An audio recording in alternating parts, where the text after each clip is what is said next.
یاسای نەوت و یاسای وەبەرهێنان و ئیمتیازاتی کەسوکاری شەهیدان و یاسای تیرۆر و باریکەسیەتی و دەستوری هەرێم و سەدانی یاسایتر کە پەیوەندیدارن بە ژیانی خەڵک و خۆشگوزەرانی لەو کاتانە دەرچوونە کە یەکێتی لە سەرۆکایەتی پەرلەمان بووە. ماوەی 4 ساڵ دەبێت خەریکی کۆکردنەوەی مێژووی یەکێتی نیشتیمانی کوردستان لە پەرلەمان ڕەنگە. فواد ئەحمەد سەرۆکی سنتەری توێژینەوەی پەرلەمان ئەو 4 ساڵە خەریکی کۆکردنەوەی ئەو یاسا و بڕیارانەیە کە یەکێتی لە ماوەی چەند ساڵی حکومڕانی دەری چواندون بۆ خزمەتی خەڵک.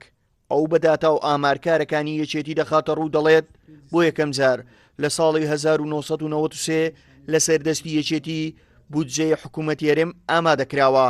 ئەو یاسایانەی کە بوعدی خزمەت گوزاریان هەیە و هاوڵاتی لە جیرفانی خۆی هەست بە وجودی دەکا زۆربەی ئەو یاسایانە لەو سەردەمانە دەرچوون کە یەکێتی لە سەرۆکایەتی پەرلەمانی کوردستان دەوری کاریگەری هەبووە.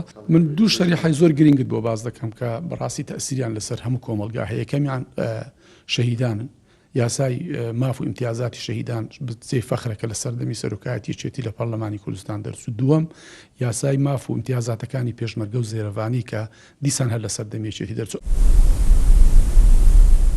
بۆ ناوچە جێناکۆکەکان یەکێتی لە ساڵی 1992 کاری بۆ کردووە و تا لە دەستوری عێراق چەسپاندوویەتی.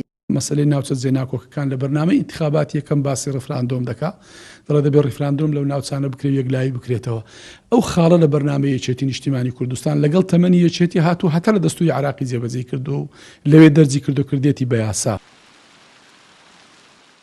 گرنگیدان بە نەتەوەکانی تر و کورسی کۆتاکان خاوەنی بیرۆکەکەی یەکێتی بووە. مەسەلەی کۆتا یەکەم کەس جناوی مامزەلال لە دیانە لە دیعای ئینتیخاباتی ساڵی 1992 باز دەکا لە ناو مەسیحیەکانی دیانە دەڵێ دەبێ مەسیحیەکان خاوەنی کورسی خۆیان بن لە پەرلەمانی کوردستان. ئێستا یەکێتی بە لیستی ژمارە 105 بە سەرۆکاتی قوبات تاڵەبانی و بە دروشمی ئارامی و هەلیکار و خزمەت بەشداری لاڵبژارنەکانی پەرلەمانی کوردستان کردووە بۆ ئامانجەی بەشێکی زۆری کورسیەکانی ئەو خولەی پەرلەمان بە دەنجی خەڵک بەدەست بێنێت. هاوکار عەبدوڕەحمان، کوردسات نیوز، هەولێر.